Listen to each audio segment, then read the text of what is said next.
to one group of people that I want to honour really now, which is that during the campaign against the Iraq War, we found some members of families that had soldiers in Iraq, and actually later on some soldiers themselves coming forward to say they opposed the war.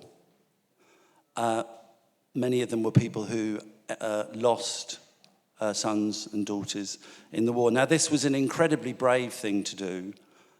It involved, not just confronting the media and the politicians, but also the whole military establishment. But it was also an incredibly powerful part of the movement. We had, I think we had as many as 50 military families involved in the campaign at its peak, and I think they played a very important role in delegitimising the war in this country. And I'm very, very pleased that we have with us Peter Brierley, who was one of the founders of the organisation that we worked with, Military Families Against the War.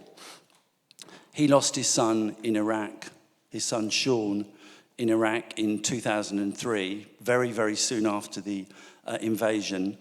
He was and is a tireless activist, but also he has one other important claim to fame, which is that he snubbed Tony Blair in St Paul's at the ceremony.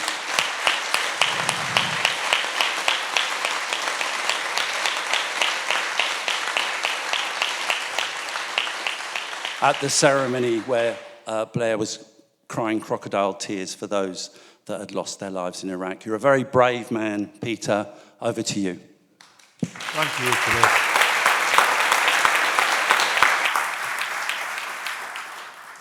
Before I start, there is a little bit more to that story.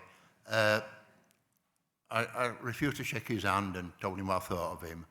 And leading up to that, I'd been to several Stop the War meetings about the Chilcot inquiry. And one of the things that kept coming up was, Tony Blair is going to be EU president, and how can we stop him? And the only way anybody could think of was to assassinate him. And that just wasn't an option. After I'd refused to shake his hand, I got a phone call about a fortnight later, and it was a journalist who said, it's just a courtesy call to let you know this article's going in paper.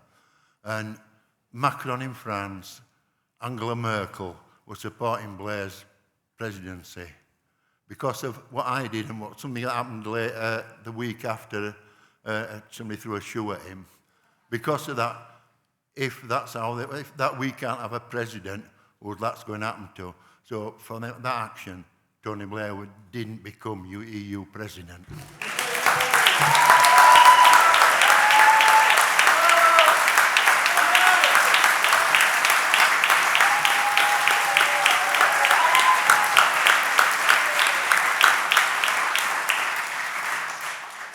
Right, as Chris says, I'm Peter Brierley. I lost my son Sean in Iraq. Like this gentleman here, I watched that march in February with fingers crossed because I knew that the chances are that my son would be going. I found out about a fortnight. He didn't tell us that he was actually there the day before that march started. So that they were already there before he had that march. But on the 30th of March, we got the knock on the door. Sean had been killed, and you don't know what to do. I'm an ordinary bloke, and for maybe 2 years, I would go get invited to local Stop the War meetings and local press. Then one day I got a phone call from Andrew Bergin, who said, we're starting this movement. We've already had Rhoda Gentle, I've forgotten his name, Reg Keys. These were people who were, and we're starting this, we want to get together and we want to get a court case to try and get the government to court, Tony Blair to court. And we went on over several several years really. We went backwards and forwards. Without Stop the War, we couldn't have done that because none of us individually knew anything about it. And when you talk about it being an international thing, I personally have spoken in France. I led a march against the American embassy in Sweden, and other members have gone. We've been to Japan, we've been to America. I was invited to America, but I couldn't go because I had to work. But without the Stop the War, it would not have been possible. We would not have been able to do that. They organised press conferences for us. They organised the solicitor and the barrister to go to court. They paid for us to come to meetings. And one of the things I've often said is, I was an armchair activist. I used to look and see you people marching and think, I'd love to do that. And never got out of my chair. Once I got involved with it, once Chris got us involved with this, I've been on loads of marches, and really enjoyed it. It's really good. And one of the things that, when I look around today, you're celebrating 20 years, and when I look around today, the same people who were there in 2003 when I first got involved, a lot of the people are still here. And not only are they still here, they're still as enthusiastic about what they do. So it can go on forever. And then you look around again and you see this young lady here, young people. So Chris is knocking on a bit, so he'll probably have to retire. Lindsay will be able to go on, but it's safe enough to say that it'll be in good hands because there's a lot of young people about. And I won't take too much more of your time, but I just want to tell you a little story about Chris, and he probably doesn't remember. I was invited to speak at a meeting in Halifax, near where I live, and Chris was there, and he said, we're having a demonstration. It was 3 weeks' time, and there's been a rule put in that we can't demonstrate in front of Parliament. They're trying to stop you. So what we want to do is get a few people. There's a imam involved. There's somebody else, and he told me 5 or 6 people are involved.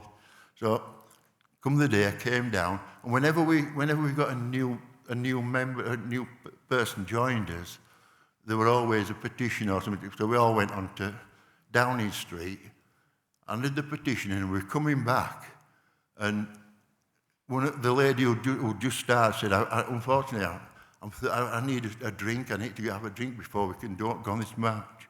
So Andrew Bergen, we're going to this cafe. So we're going across the road. He said, where are you going?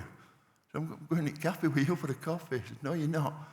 Get yourself back down there. You've got this thing, you've got to say something in front of Parliament, before we set off, because they're not going to stop us.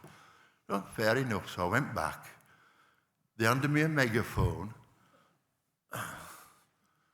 My son died for democracy in another country. You're not going to stop me marching here. Turned round with a megaphone. There was nobody else there. In front of me, there's loads of people clicking the cameras and things. So we set off marching, and I just happened to say to Chris, I don't know what happened. Where were everybody? So I said, what about police? So we're not allowed to do it. Don't worry, Peter. You don't have to worry about. Why? They're not going to arrest you in front of all them thousands of people. As soon as you're on the... I dare come to London anymore because I'm scared of police. And that was Chris's fault. But as I've just said, because of the young people who are here already, the people who are already involved in it are still as involved now as they were 20 years. I think my personal hope would be that tomorrow you don't need it anymore. Well, that ain't going to happen. So I'm quite happy that it's in good hands. The people who are sat here, as I say, the old ones Chris will retire eventually. But there are a lot of young people I've met. Because, like I say, there's a lot of people that seem to have been there for 20 years and are still as enthusiastic about it. So thank you very much for listening to me. And thank you.